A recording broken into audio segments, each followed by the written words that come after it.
App ಪಕ್ಷದವರು ಆತ್ಮಾವಲೋಕನೆ ಮಾಡಿಕೊಳ್ಬೇಕು. ಬಹಳಷ್ಟು ಜನರ ನಿರೀಕ್ಷೆಯಿಂದ ಆಪ್ ಪಕ್ಷ ಭಾಳ ಮೇಲಕ್ಕೆ ಬಂದಿತ್ತು.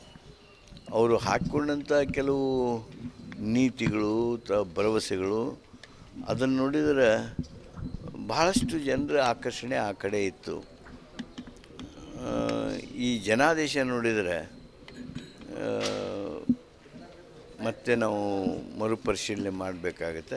ಆದರೆ ಒಟ್ಟು ಪೂರ್ಣ ರಿಸಲ್ಟ್ ಬಂದ ಮೇಲೆ ನಾನು ವಿಶ್ಲೇಷಣೆ ಮಾಡ್ಬೋದು. ಲೋಕಸಭೆ ಚುನಾವಣೆ ನಂತರ ಇನ್ನೊಂದು ಮೊಮೆಂಟಮ್ ಸಿಕ್ಕಿತ್ತಲ್ಲ ಕಾಂಗ್ರೆಸ್, ಅದನ್ನು ಮುಂದೆ ಕ್ಯಾರಿ ಫಾರ್ವರ್ಡ್ ಮಾಡಲಿಲ್ಲ. ಅನೇಕ ಚುನಾವಣೆಗಳು ಸಾಬೀತಾಯ್ತು. ಈ ಚುನಾವಣೆಗೂ ನಮ್ಮ ರಾಷ್ಟ್ರೀಯ ನಾಯಕರು ಇದಕ್ಕೆ ಉತ್ತರಿಸ್ತಾರೆ.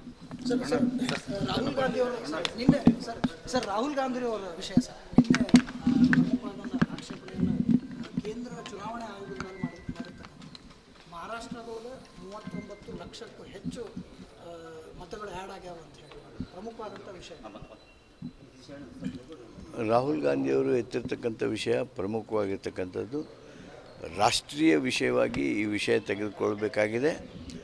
ಎಲ್ಲ ಪಕ್ಷಗಳು ಏನು ಚುನಾವಣಾ ಸಂದರ್ಭದಲ್ಲಿ ಆಗಿರ್ತಕ್ಕಂಥ ಲೋಪ ಮಾತ್ರ ಅಲ್ಲ, ಮ್ಯಾನಿಪ್ಯುಲೇಷನ್ ಏನಿದೆ ಇವುಗಳ ಬಗ್ಗೆ ಗಂಭೀರವಾಗಿ ಹೋರಾಟ ಮಾಡಲೇಬೇಕಾಗಿರ್ತಕ್ಕಂಥ ಸನ್ನಿವೇಶ. ದುರ್ದೈವ. ಕಲ್ಚರ್ಡ್ ಕಮ್ಯುನಿಟಿ ಅಂದಿದ್ದ ಅಮೇರಿಕಾದವರು ಭಾರತೀಯರನ್ನು ಈ ರೀತಿ ನಡೆಸಿಕೊಂಡಿರೋದು. ಅಮೇರಿಕಾ ರಾಷ್ಟ್ರ ಇಷ್ಟು ಎತ್ತರಕ್ಕೆ ಹೋಗಬೇಕಾಗಿದ್ದರೆ ಅದಕ್ಕೆ ಭಾರತೀಯರ ಕೊಡುಗೆ ಅತ್ಯಂತ ಅಮೂಲ್ಯವಾದದ್ದು. ಅಂಥ ಭಾರತೀಯರ ಬಗ್ಗೆ ಇವರು ನಡೆದುಕೊಂಡ ರೀತಿ ನಿಜವಾಗಿಯೂ ದುರ್ದೈವದ್ದು. ಟ್ರಂಪ್ ಸುಸಂಸ್ಕೃತರಾಗಿ ನಡ್ಕೋಬೇಕು.